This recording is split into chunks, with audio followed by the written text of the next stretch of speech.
Hey everyone, and welcome back to episode 2 of the 2025 baseball season at Home Run Alley. My name is Aaron Markwardt. Across the way, we have baseball coach Bobby Garza, and to his right, we have junior third baseman Eric DeAnda. How are you guys doing today?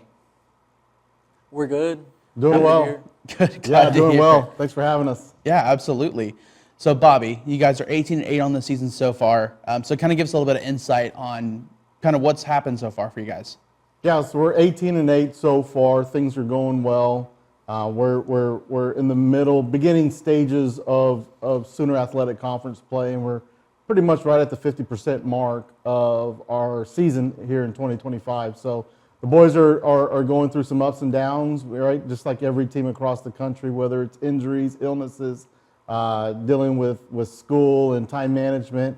And I think our boys are handling pretty much everything pretty well. So like I said, we're about 50% into our season, and we're in the beginning stages of the Sooner Athletic Conference so far. So we've got a game coming up this weekend with Central Christian that we're really looking forward to. So we're on a 2-game winning streak, and hopefully we can keep that going. Absolutely. So as you kind of heightened, you talked about the SAC, the Sooner Athletic Conference early in the season. You've guys have played Nelson, Oklahoma City, and now College of the Ozarks. So you guys are 4-5 overall in conference play with a lot more left. So what can you kind of tell us about how everything might shape out and kind of what you're looking for into, like you mentioned, like this upcoming game against Central Christian?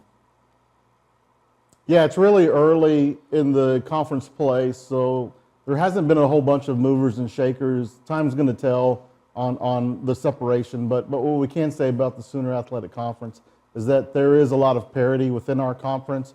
There are teams that are doing some really important things and winning some ball games and playing really well at this point right now. So it's really going to be a war of attrition on who's going to sustain as we continue through Sooner Athletic Conference play, and who's going to get through the dog days whenever the weather starts turning and the temperature gets a little bit more stressful on our bodies.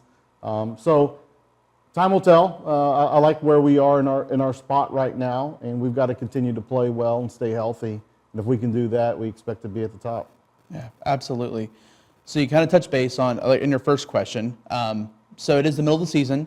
So if you were to give out essentially recognitions for like your MVP, pitcher of the year, or I guess pitcher of the midseason, as well as like kind of your like hustle award, like heart award, essentially, what kind of players would we be looking at? Yeah, definitely. I think our offense. There's a lot of people who've been standing out. Eric's one that stood out from the get-go. We've had players that have done a really good job from a individual statistical standpoint. On base percentage, their strikeout to walk ratio is really low. Their batting average is a good extra base hits. But I think our catalyst really starts with Rody Garcia and Brendan Vela. Those two guys are hitting the middle of our order. When those guys are swinging the bat really well and seeing the ball really well, we know we have a really good shot of becoming victorious at the end of the game. So there's a lot of other players that have done a phenomenal job within our lineup. There's players that have come off the bench that have really provided a little bit of a spark when we've needed a spark. You know, Brandon Rincones is one that's been very consistent since day one. Austin Hubble's come off the bench and had some big-time hits for us. But really, it's Rody Garcia and Brendan Vela. It's remarkable. Those guys hit back-to-back. And they're able to create a lot of RBIs, which is hard to do when you're going 3 and 4 hole in our lineup. When one doesn't produce a run, an RBI, the other one does. So to see their RBIs where they are now, as opposed, in relationship to the rest of the country and where they're ranked, it's really neat to see that those guys are run producers. And kudos to the bottom of the order and the guys on the top of the order that have been able to get on base to allow them the opportunity to drive them in. So really it's Rody Garcia and BJ Vela. From a pitching standpoint, right, we've been very fortunate to have kind of the Swiss Army knife in Jorge Carvajal. He can start games, he can come in, bridge the game together to get to the end. He can come in and save games at the very end and slam the door. So having him in our rotation, in our pitching staff, has been very beneficial. David Terrio has done a phenomenal job of logging innings. And whenever you have pitchers that can log innings, to the people that may not know, it's important if your pitchers are logging innings, that means they're giving you competitive opportunities to stay in the game and be in the game and have an opportunity to win the game. So David's been really good of logging a lot of innings for us. But I think the midseason MVPs definitely has to go to Ty Sansom. We've asked him to do some different things that he's done in the past. We've asked him to close. We've asked him to bridge the gap to get to our closers. But also we've asked him to be in more high leverage situations. So when he goes out there, we need a punch out. We need to get the batter out. There's no room for mistakes, for errors. And he's done a phenomenal job of getting on the mound, throwing his pitches down in the zone, and creating outs to allow us to get out of some troubled situations. So Ty's done a phenomenal job in high leverage situations, and that's hard to do as a pitcher coming in those high leverage situations. And then I would say probably from our heart, right, the guy that just continues to show up every day, has a phenomenal attitude, has produced on the field, but also produces in the dugout and keeps our team together, is the guy sitting to my right, Eric DeAnda. So he's been a huge shot in our arm to allow us to continue to do the things that we do here at Texas Wesleyan. And we definitely wouldn't be in the situation where we've got 18 wins without him. So Eric would be our nomination for midseason award of the Hart Award. Yeah, great segue. Eric, I'm sure that information's awesome to have. So kind of a little about you and everything. Obviously, you transfer here from Dallas College Northlake. First year here in the program. Kind of take us a little bit about your story and kind of what brought you to be here and what it's been like so far. Yeah, well, last year I had an amazing season, and right here, Coach Garza gave me the opportunity to come to a new home, and it's just an opportunity I couldn't decline. Yeah, it's just an amazing program as a coach, and just everybody treating each other as family. I really enjoy it. There you go. So kind of looking at the Sooner Athletic statistics and everything, you fall in 11th place overall in the conference with a 382 batting average. So kind of take us into like kind of your, I guess, pregame routine to kind of get prepared for any pitcher you may face, as well as how are you feeding off of players like Rody Garcia and Brandon Vela, who Coach mentioned before has been a huge help to y'all's offense? Yeah, they're huge help, like you said. Whenever I have a problem or I need someone to go to, I can always talk to them because they'll give me minor tips, minor points, or I can go to my coaches. They'll give me minor pointers in my swing. And just pregame preparation, once we hit on the field, just make sure you're mentally prepared, doing your right job. We have these different rounds, which we call like scenario situation rounds, which is like hit and run, make sure you hit the ball to the opposite field. It just really helps for in-game. Yeah, absolutely. I love that. So I promise you I wasn't trying to ignore it. I see you guys have a gorgeous uniform right there in the middle of you guys. So what can each of y'all tell me kind of about the new uniform you guys are starting to unveil this year?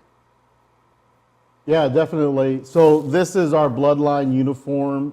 There's a little story to it that we kind of alluded to years in the past about the red in our uniform. But this is our Bloodline uniform that we have. And I'll spin it around so we can really show you exactly the meat and potatoes of our uniform here. I'm not sure if you're able to see it, but within these numbers here, we have names of players that have played here in the past. Going back to 2016, and there was most definitely, how do I put this? There was kind of a way to get your name on here. You couldn't just be anybody. There had to be a reason for you to be in our Bloodline uniform. And what we really wanted to do is connect this year's team with players in the past. And as you can tell, we have players like Martinez, which is Max Martinez, Carson Chaney, Hayden Hutchins as well, Mac Moreland, who's currently on our team here. And then, players, we even have Coach Shopik on here. So we really wanted to honor the coaches, not only the players, but also the coaches that have really put in a lot of time and work to allow us to be successful, not only on the field, but off the field. And it's definitely something that we're proud of. It's something that we want the former players that have played at Texas Wesleyan to know that they still have a home here, that we honor them. and in that they feel a part of the 2025 season. And moving forward, as we continue with our bloodline, we have the letters here, bloodline, and then within our pants, right? We have bloodline written on the back side of our pants on the belt loop, with the red pinned down the side. But we want them to know that as long as we continue to have bloodline uniforms, that their names will always be engraved in Texas Wesleyan baseball. And the idea is, in a few years, when we decide to create another bloodline uniform, it'll be people like Eric DeAnda who will have their names on there. So what we want to do is continue to add names to the originals, the OGs, I guess we could say, of the bloodline. So it's something special that we've really had a great feedback from the players that are on here. And as soon as we sent it out and let those former players know exactly what we were doing and how we were honoring them, the response was phenomenal.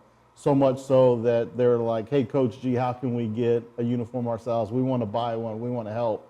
And what turned out to be something for them ultimately came back something for us and for our current team with Eric, is they wanted to donate more to help people like Eric and people that we've talked about in the past, or people that we talked about in the previous questions. Those former players want to help provide more. They want to give more so that these players can have more than what they had. So it's been very special. It turned out to be exactly what we wanted it to be. It's a beautiful set of uniforms, and when I see our guys, Eric, put these uniforms on, it touches a part of my heart more so than anything else, because it leaves a bit of a fabric with this whole baseball community here at Texas Wesleyan University, something that Coach Shopik, myself, and all the other former coaches that have come before, that we're able to still stay connected. So, Eric, I don't know, what this means to you guys and the importance of having names on the back of the jerseys mean to you. No, yeah, this is historic. I mean, just players that used to play here and the impact that they put in this family, and I'm just grateful to be a part of it, just like everybody else that's here. I love that. I love that for you guys. So kind of on the topic of like something bringing a huge importance to your program and everything, Bobby, I understand you have some very special guests coming out this weekend to throw some ceremonial first pitches. So kind of dive into that a little bit, and what can you tell us about our special guests this weekend? Yeah, definitely. First off, we've got Dr. Messer coming out to throw out the first pitch. We haven't had since I've been here, our president come out to throw a first pitch, and we're very fortunate to have Dr. Messer come out and throw a first pitch to open up this weekend series. And it means a lot to us to have her there to really instill her message within our players, and not only to try to continue to relay what she's saying to our players, but now that our players really get to see her be involved within our baseball program. She provides so much support to our baseball program. In talking with her in the past, she loves baseball. She's a huge baseball supporter. We even got her a uniform that has, she's the 21st president here at Texas Wesleyan University, so we have a number 21 for her. So it means a lot for us to be able to honor her, who's the face of Texas Wesleyan at our baseball program. So we're excited to have Dr. Messer there. And then we also have a really neat opportunity for a youth group that comes out, the Ellis County Smash Softball Organization. They're a 9 and under organization.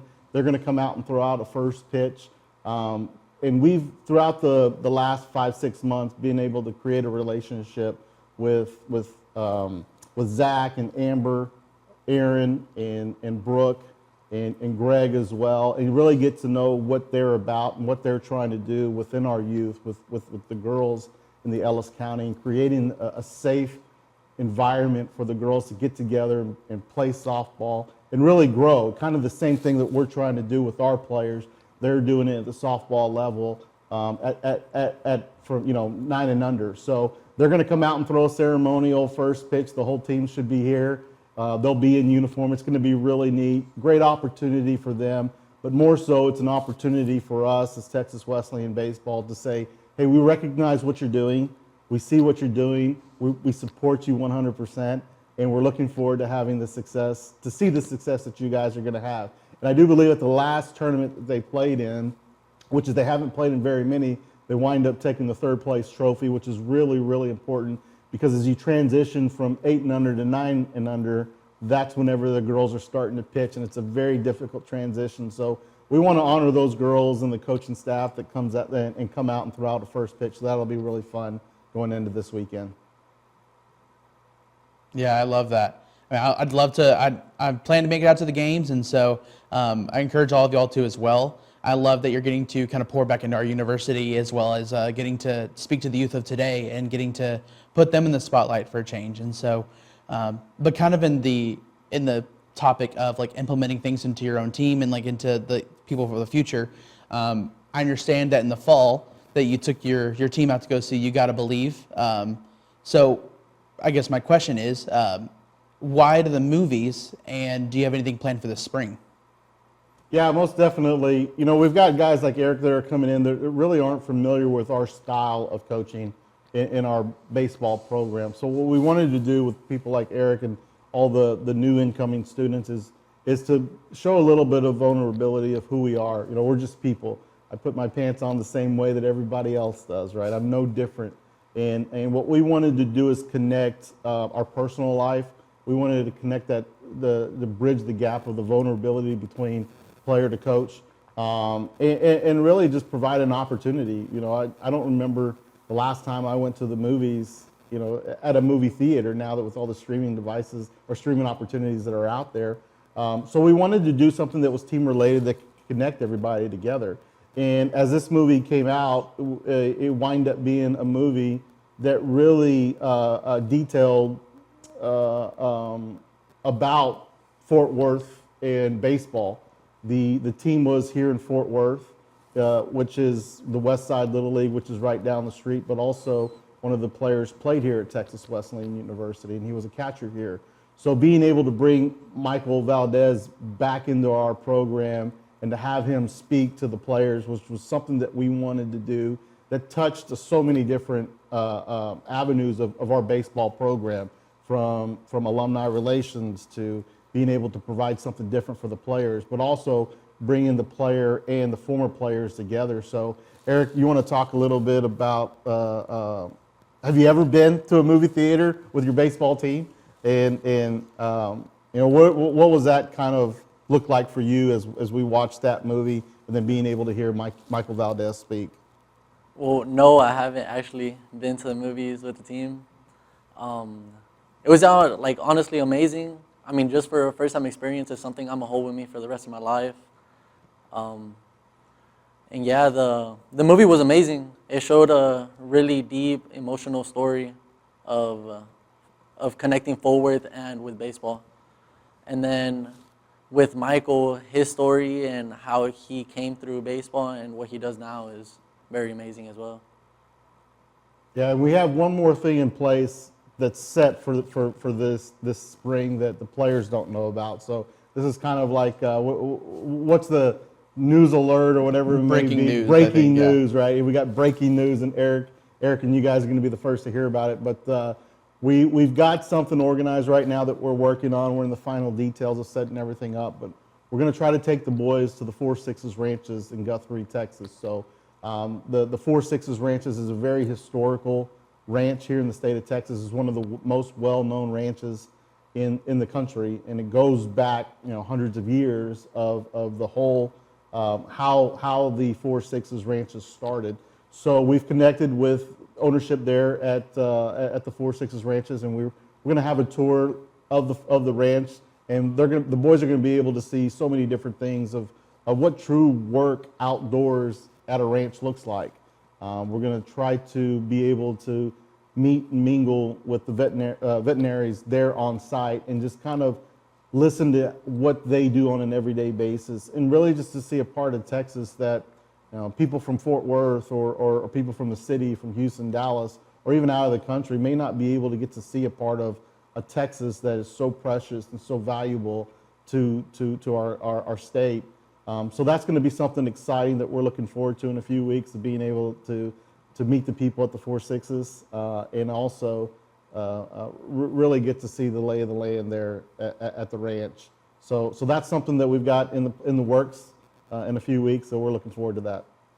Yeah, sounds like a lot of fun. I know it's a really, really cool place, so I hope you guys are all excited. So Eric, just kind of highlight to us, like, these team events you guys are going to. Obviously, you went to a movie in the fall, like you talked about, having the great experience there. And obviously this thing coming up in the spring. So how important is it to have these team bonding moments, and like, where have you guys seen the biggest growth, like, as a team chemistry aspect? These are like moments people should cherish for the rest of their lives. Like, even like as a baseball program is supposed to go out in the field and just play, come back, you're done. But with this program, we're doing more than that, and he's treating it way more than that, which I love. And what was the other question? My bad. Just what does it mean to you personally about being able to go experience these type of situations? No, yeah, it's pretty fun. I just know other words and love it. I love that. Love that. So kind of a last question for you guys to end it on kind of a surprise note here, if you were to say. So I'm a big sports guy myself. I've got kind of a bucket list of stadiums I'd love to visit someday, with some on the top, some on the bottom kind of thing. But so asking you guys as baseball players, is there a stadium in which that's like number one on the bucket list, got to visit before I die, whether that be baseball, football, hockey, soccer, whatever it may be? Do you guys have that stadium in mind? Go first. Most amazing stadium I've ever been is the Los Angeles Dodgers. It's beautiful, it's old. I highly recommend. Yeah, that's a great one, Eric. There's a lot of them out there. I think the one that would be really cool for me, I've been fortunate to be able to see the outside, but Wrigley Field would be an important one for me personally. As a kid, growing up playing baseball, I would walk after school to my grandparents' house and sit down with my great-grandfather, and we would watch the Cubs. He spent some time in Chicago. He was a huge Chicago Cubs fan. And I just remember sitting there and really not really talking, just glued into the Chicago Cubs games. So being able to go inside and experience Wrigley Field would really mean a lot. You know, I think that would be a really cool one to go see, aside from all of the the Dodgers and the Yankee Stadium. And even down in Houston, I know we've got a lot of Houston Astro fans out there, especially here in North Texas. But being able to experience the inside Wrigley Field and sitting in there on the bleachers would be really cool. Funny story, my mother, shout out to Mom back home in Texas City. She, I believe this last past spring, so in 24, she went on a road trip with the church, and she says, yeah, we're going to go visit this football stadium over here in the north. I'm not really sure what it's called, Lombo. I'm like, where are you, Mom? And she told me, I said, you're going to Lambeau Field. And she says, yeah, that's it. She had no clue what Lambeau Field is and what it means to NFL and how historic it is. So being able to experience one of those fields or stadiums would be really cool. But Wrigley Field would be one. And shout out to Mom, who's been fortunate enough to see Lambeau Field before I have. So yeah, that would be it for me. I love that. Yeah, those are some super historic stadiums, and it's a lot of fun. And I love that you get to share that story with your mom and everything. Or, well, I guess not you share that story, but you getting to be jealous for her for getting to go visit Lambeau, which is awesome. But just wanted to thank you guys so much for your time today. This is all we have for the show, and we'll see you guys next time.